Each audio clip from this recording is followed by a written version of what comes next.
আমি আপনাদেরকে বলবো যারা আগামীতে পরীক্ষা দিবেন, be confident and try to do your best, nothing else, আর কিছুই লাগবে না। আমরা অনেকেই ভাবি যে মাদ্রাসায় পড়লে ইংরেজিতে ভালো করা যায় না, কিন্তু না, ওইখানে পড়েও কিন্তু একটা ভালো একটা স্কোর করা যায়। কিভাবে করা যায় তা আমরা আসলে আজকে জানবো। স্যার কেমন আছেন? আলহামদুলিল্লাহ ভালো, আপনি কেমন আছেন?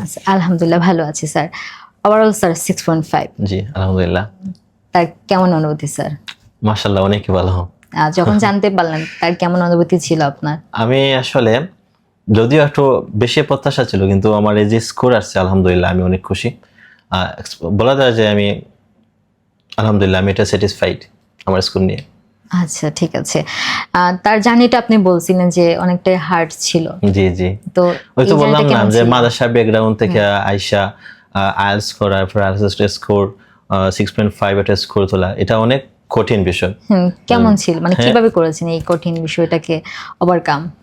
আসলে ওই যে বললাম, যদিও আমি মাদ্রাসা ব্যাকগ্রাউন্ডে আমি ছিলাম, প্রথমে আমি স্কুল ব্যাকগ্রাউন্ডে ছিলাম, তো ইংলিশ বিষয়ে তেমন একটা আমার ভিতরে ভয় কাজ করতো না।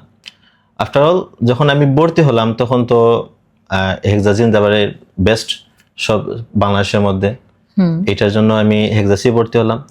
ভর্তি হওয়ার পরে স্যার তারা বা যারা আসেন সবাই কোঅপারেটিভ ছিলাম, হেল্প করছেন। আচ্ছা এরপরে আমার আত্মীয় স্বজন যারা আছে তারাও আমার সাপোর্টিভ ছিল, আমারে এনকারেজ করছে। আলহামদুলিল্লাহ অনেক স্ট্রাগল করছি, যদিও অনেক রাইট জায়গা আছে, হতাশা যে ডিজাইন স্কোর আসবে কি আসবে না। হতাশাটা ঠিক কিরকম ছিল? এই যে এক্সামের আগে আত্মীয় স্বজন সবাইকে বলছে যে আমি আইএলটিএস দিলাম, তো প্রত্যেকে কল দিয়ে আমাকে জানতে কি অবস্থা, আইএলটিএস কবে, পরীক্ষা কবে, তো ক্লাস শেষ হয়েছে কিনা? এরকম রেজিস্ট্রেশন করছো, এক্সাম কি দিচ্ছ, যে বললাম হ্যাঁ দিচ্ছি। তো যখন সবাইকে জানালাম, তো চিন্তা করলাম যে সবাই এখন জেনে গেছে, যদি স্কোর না আসে তাহলে তো প্রত্যেকের কাছে আমি লজ্জিত হব। হ্যাঁ, ওইটাই কি হতাশা, সবসময় হতাশা একটু কাজ করতো। তারপর পরীক্ষা দিলেন, একটা ভালো একটা স্কোর করলেন। হ্যাঁ হ্যাঁ, স্কোর যেটা আসছে আলহামদুলিল্লাহ, ওই যে আমি বলি মক টেস্টের কথা একটু স্পেশালি বলি, আমি 2টা মক টেস্ট দিয়েছি। আচ্ছা এই মেইন এক্সামের আগে 9 তারিখ 11 তারিখ, আর মেইন এক্সাম ছিল 13 তারিখ। খুবই কম সময়ের মধ্যে আমি 2টা মক টেস্ট দিয়েছি। তো সেকেন্ড মক টেস্ট যেটা যে সিটে আমি দিয়েছিলাম, সিট নাম্বার 13, হ্যাঁ, ফাইনালি আমি গিয়ে সেম সিট পাইছি। তখন এটা আমার জন্য লাগছে যে এটা আমার একটা অ্যাডভান্টেজ, যে আমি এটার সাথে ফ্যামিলিয়ার এনভায়রনমেন্টের সাথে সেম সিট আমি আগে এটা ফেস করছি, তো এটা কি কনফিডেন্স মোটামুটি একটা কনফিডেন্স ছিল যে না ঠিক আছে। পরীক্ষাও ভালো হয়ে হ্যাঁ গেছে। পরীক্ষা আলহামদুলিল্লাহ ভালো হয়েছে। আচ্ছা এবার জানবো, ওভারঅল তো 6.5। জি জি, কোন মডিউলে কি আসছে আপনার? আমার লিসেনিং এ 6, যদিও এটা আরো ভালো হওয়ার কথা, কারণ আমি সবথেকে বেশি ভালো লিসেনিং এ, কিন্তু এটা স্কোর একটু কম আসছে। কি মনে করেন এটাতে কি ঘাটতি ছিল আপনার? ইজি ছিল বাট একটু ট্রিকি ছিল। আচ্ছা, একটু তাড়াতাড়ি বলে গেছে, প্যারাফ্রেজ খুবই কম করছে। আমার প্রত্যাশা ছিল যে একটা কোয়েশ্চন করবে, পরে এটা প্যারাফ্রেজ করবে, দেন প্যারাফ্রেজের মধ্যে আনসার দিয়ে যাবে, এরকম ছিল না, ইজিলি বলে গেছে। আচ্ছা, আর ওই যে রিপিট করছে না, ওই যে নাম্বারগুলো থাকে, টেলিফোন নাম্বার, এগুলা রিপিট করছে না, কয়েকটা আছে একবারেই বলছে, তখন আমার এটা মানে ক্যাচ করতে একটু অসুবিধা হয়েছে, ওই সেজন্য একটু কমে গেছে। হ্যাঁ, আর রাইটিংটা পার্ট 4 এ 1 ওয়ার্ড থাকে ইউজুয়ালি, বাট ওই দিন 3জন রিসার্চার আছিল, ওনাদের মতামত নিয়ে একটা ইনকোয়ারি ছিল। আচ্ছা, ABC ওরকম কে কি বলছে ওরকম আর কি, এমসিকিউ টাইপের বলা যায়।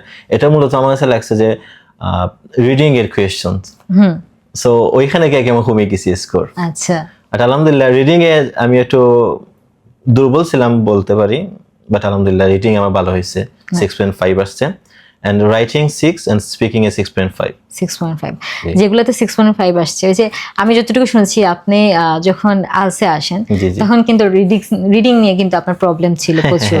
জি জি, তো বাট রিডিং এ কিন্তু ভালো আসছে 6.5। জি জি, তো এটাতে এত ভালো আসার কারণ কি? আসলে এক্সাম দেওয়ার 2 দিন আগে আমি আসছিলাম এক্সাসে, মক টেস্ট দেওয়ার পরে স্যার জুম্মন স্যার, উনি আমার ইনস্ট্রাক্টর ছিলেন, আমার মেইন ইনস্ট্রাক্টর ছিলেন Arif sir and instructor Shihab sir. আচ্ছা, 2023 এর শেষের দিকে আমি ভর্তি হয়েছিলাম। তো তখন জুম্মন স্যার আমাদের রিডিং ক্লাস নিয়েছিলেন। তো এখন এসে দেখি আরিফ স্যার, শিহাব স্যার কেউই নাই, পরিচিত কেউই নাই। এখন তো জুম্মন স্যারে পাইছে, তো জুম্মন স্যারের সাথে শেয়ার করলাম আমার এই বিষয়গুলা। জি জি। তো উনি বললেন যে আপনার অসুবিধা কি হয়, কোন কোন সেক্টর অসুবিধা হয়, কোন কোন স্পেসিফিক কোয়েশ্চেন টাইপের। তো আমি বললাম যে আমার তো list of heading and MCQ এই দুইটাই বেশি সমস্যা হয়। উনি বললেন এই দুইটা আপনি বাদ দেন, আচ্ছা। আপনি মনে করেন এই দুইটা আপনার নাই। হ্যাঁ। তো উনি বললেন আপনি fill in the blanks and true false not given এগুলাতে বেশি ফোকাস করেন। আচ্ছা। যেটাতে আপনি ভালো আছেন ওইটাতে আর একটু ভালো হওয়ার চেষ্টা করেন, আর আপনার কিছু লাগবে না। জাস্ট আমি ওইটাই ফলো করেছি। জি জি, ওইটাই ফলো করেছি, আলহামদুলিল্লাহ 6.5 আসছে। খুব ভালো। রাইটিং এ যে 6 আসছে। জি জি, রাইটিং এ 6 আসছে।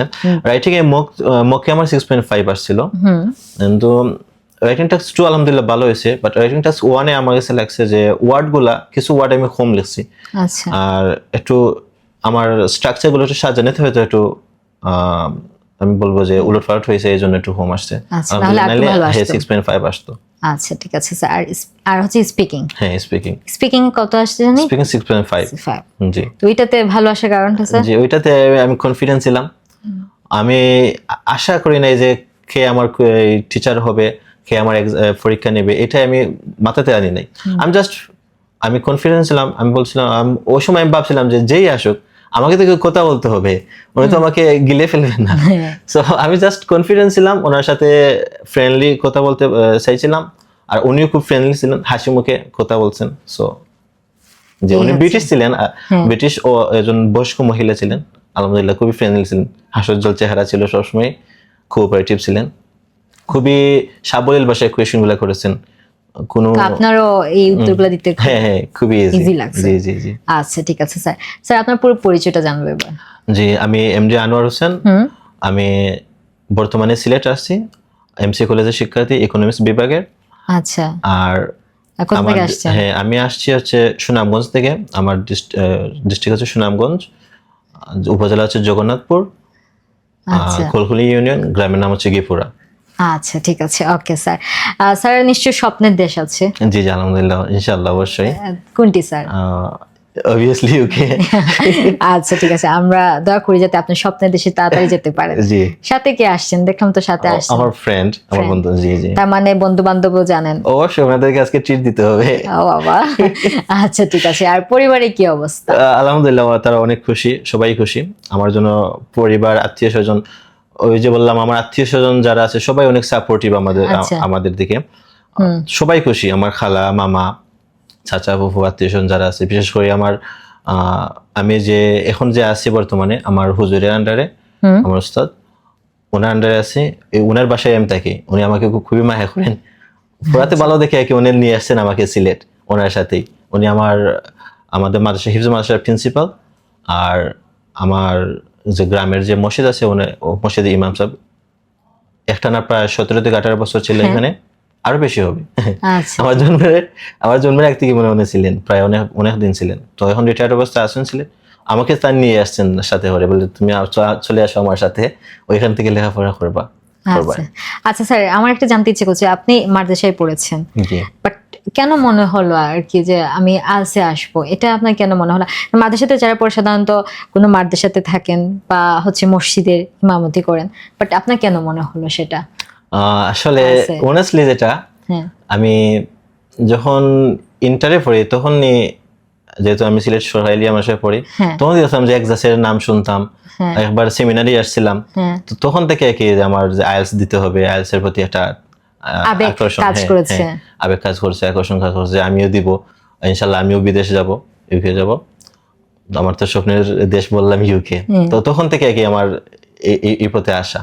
আচ্ছা ঠিক আছে, ওকে স্যার। সর্বশেষ প্রশ্ন, আগামীতে যারা পরীক্ষা দিবে, আপনার মতো একটা ভালো একটা স্কোর করতে চাইলে কি করতে হবে? আমি আপনাদেরকে বলবো, যারা আগামীতে পরীক্ষা দিবেন, be confident and try to do your best, nothing else. আর কিছুই লাগবে না। আপনি যদি কনফিডেন্স থাকেন, ইনশাল্লাহ আপনার স্কোর যেটা আছে ওই থেকে আর একটু ইমপ্রুভই হবে।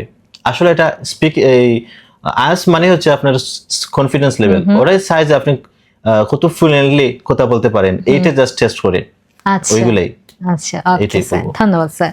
Thank you. ওকে, স্যারের কথা শুনলাম, জানলাম একটা স্যার কিভাবে ভালো একটা স্কোর করেছেন। আর ইচ্ছে থাকলে কিন্তু উপায় হয়। তাই আমরাও কিন্তু একটা ভালো স্কোর করতে পারবো। সবাই ভালো থাকবেন, আল্লাহ হাফিজ।